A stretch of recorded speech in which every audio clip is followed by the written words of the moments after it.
మరొకసారి ఆహ్వానం పలుకుతూ ఆదివాసీ హక్కుల పోరాట సంఘీభావ వేదిక ఇవాళ నిర్వహిస్తున్న ఈ ప్రెస్ కాన్ఫరెన్సు చాలా బరువైన హృదయంతో ఒక దుర్భరమైన పరిస్థితికి స్పందించి గంభీరమైన వాతావరణం ఏర్పడి ఉంది. భారత సమాజం ఇవాళ ఒక సవాలును ఎదుర్కొంటుంది. కళ్ళెదుట భారత సమాజం చూస్తూ ఉంటే కళ్ళెదుట అమాయకపు ఆదివాసీలను చంపే వరకు ఈ మారణ హోమం చేరుకున్నది. మావోయిస్టు రహిత భారతదేశాన్ని ఏర్పాటు చేయాలనే భారత ప్రభుత్వ లక్ష్యంలో భాగంగా అది 2024 జనవరి 1 నాడు ఆదివాసీ 6 నెలల బాలికను చంపటంతో మొదలుపెట్టి ఇవాళ గంగులూరులో ఫిబ్రవరి 1వ తారీఖు నాడు 8 మందిని పొట్టన పెట్టుకున్నారు. 8కి 8 మంది ఆదివాసీలు, అమాయకపు ఆదివాసీలని మాకు అందుతున్న సమాచారం. నిజానికి వేదిక కానీ పౌరాకుల సంఘం కానీ నిజ నిర్ధారణ చేసిన తర్వాత ఆ వాస్తవాలను ప్రజల ముందు ఆ గుట్టును విప్పి చెప్పే సంస్థ మాది.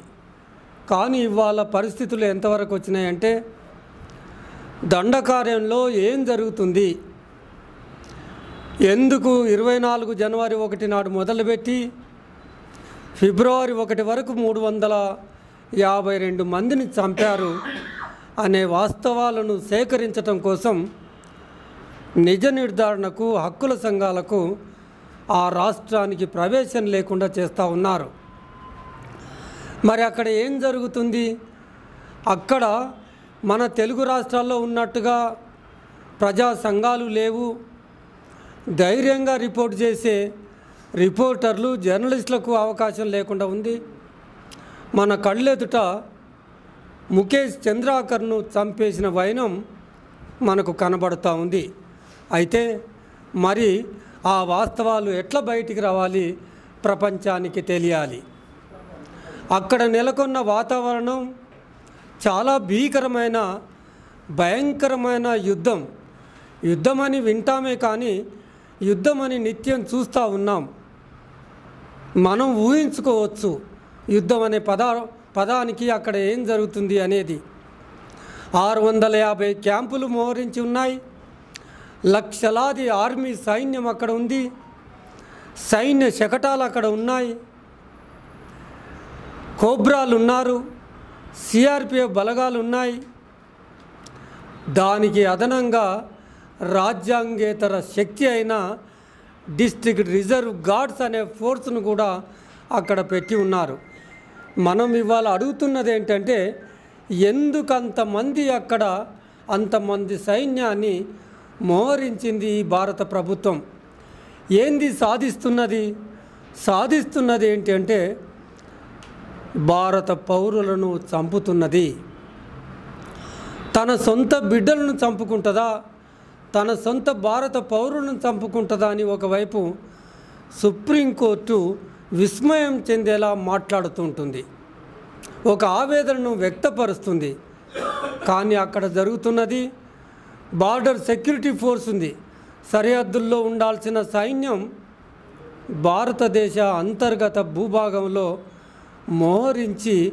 ఒక్కసారి మోహరించిన తర్వాత వాళ్ళు ఏం చేయాలి? అసలు ఎందుకు మోహరించిండ్రు? ఈ పోలీసు బలగాలను కానీ, అర్ధ సైనిక బలగాలను కానీ, సైనిక బలగాలను కానీ ఎందుకు మోహరించిండ్రు?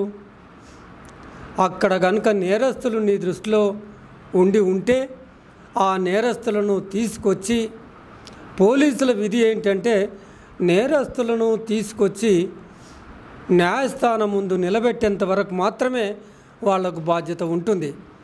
కానీ నువ్వే నేరస్తుడని ప్రకటిస్తావు, నువ్వే పట్టుకుంటావు, ఏ ట్రయల్ జరగదు, కానీ పనిష్మెంట్ వేస్తావు. ఆ పనిష్మెంట్ మాత్రం క్యాపిటల్ పనిష్మెంట్ వేస్తావు. చంపే అధికారము ఎవరిని ఇవాళ అమిత్ షాకు కానీ లేదా కాంగ్రెస్ ముక్త భారత్ అన్న ప్రైమ్ మినిస్టర్కి కానీ కాంగ్రెస్ ముక్త భారతాన్ని మొదలుపెట్టి ఇవాళ మావోయిస్ట్ ముక్త భారత్ అంటున్నది. దేన్ని సాధించడం కోసమని ఇవాళ మేము అడుగుతున్నాం. ఒక పార్టీని, ఒక సంఘాన్ని నువ్వు మట్టు పెట్టండి, చంపేయండి, చివరి నక్సలైట్లను కూడా ఎక్కడో పొదలో దాక్కున్నా కానీ బయటికి లాగి ఏం చేయాలి? చంపేయమని చెప్తావా? చంపండి, నరకండి, తుదముట్టించండి అని ఈ పరిభాష ప్రజా జీవితాలతో ముడిపడి ఉన్న ఓ ప్రజాప్రతినిధి ఈ దేశానికి కేంద్ర హోంశాఖకు మంత్రిగా విధులు నిర్వహిస్తున్న హోంశాఖ మంత్రి అమిత్ షా ఆ పదజాలాన్ని ఉపయోగించవచ్చా? ఎంతవరకు పోతుంది? పోలీసులకు, బలగాలకు విపరీతమైన అత్యాధునికమైన ఆయుధాలు ఇచ్చేసి అన్ఆడిటెడ్ అకౌంట్స్ను, ఆ డబ్బును వెదజల్లి ఏంది ఇంప్యూనిటీ? ఆ హత్యలు చేస్తుంటే ఎవరినైనా ఇప్పటికి శిక్షలు వేశారా? మరి ఒకవైపు కోర్టులు ఏం చెప్తున్నాయి?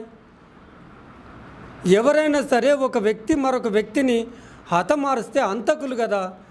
ఇవాళ జరుగుతున్నదంతా 352 మందిని ఏ బలగాలు చంపేశారో వాళ్ళందరూ చట్టం దృష్టిలో హంతకులు.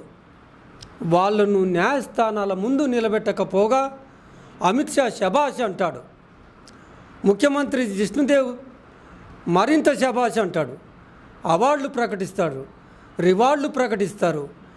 ఏంది వైనం? భారతదేశంలో ఏం కొరబడిపోయింది? ఎందుకు గొంతులు మూగబడిపోయాయి? మేము చాలా వినయంగా అప్పీల్ చేస్తూ ఉన్నాం. ఈ సందర్భంగా మేధావులారా మాట్లాడండి, మేధావులారా గొంతులు విప్పండి.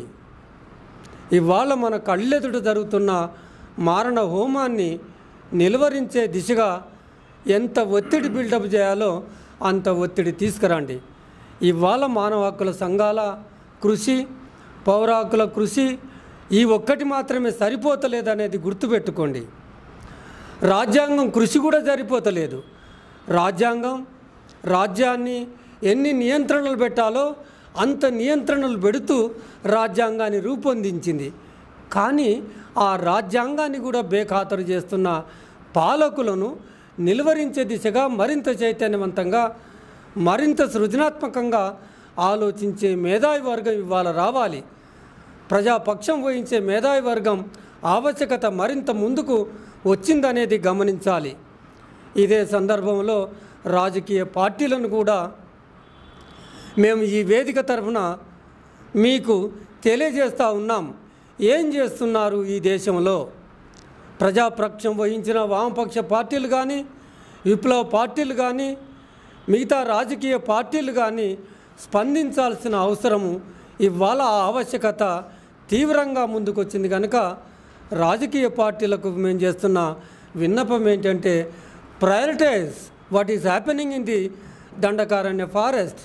ఛత్తీస్గఢ్లో కానీ, జార్ఖండ్లో కానీ జరుగుతున్న ఈ మారణ హోమాన్ని నిర్వహించే దిశగా మీ కృషిని, ప్రాముఖ్యతను ఇవ్వాలని చెప్పి మేము ఈ సందర్భంగా మీ పార్టీలందరికీ మనవి చేసుకుంటున్నాం.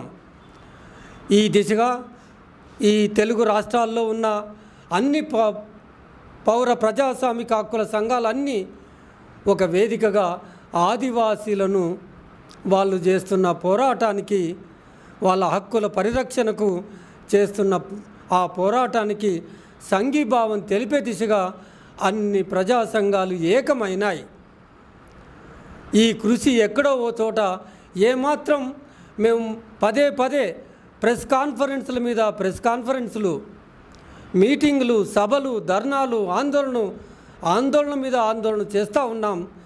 ఈ కృషి ఆ ఒత్తిడి బిల్డప్ కావటం అనేది అది ఈ ఈ భారతదేశంలో ఒక మతం అధికారమై కూర్చున్నది కనుక ఆ ఫాసిజం ముందు ఆ మతోన్మాదం ముందు సరిపోవటం లేదనేది గమనించి ప్రజలు ప్రజా సంఘాలు సృజనాత్మకంగా ఆలోచించే మేధావులు కవులు కళాకారులు అందరూ రాజకీయ పార్టీలు అందరూ ఏకమై ఈ మారణ హోమాన్ని నిలువరించాలని చెప్పి విన్నపం చేస్తూ ముగిస్తూ ఉన్నాం.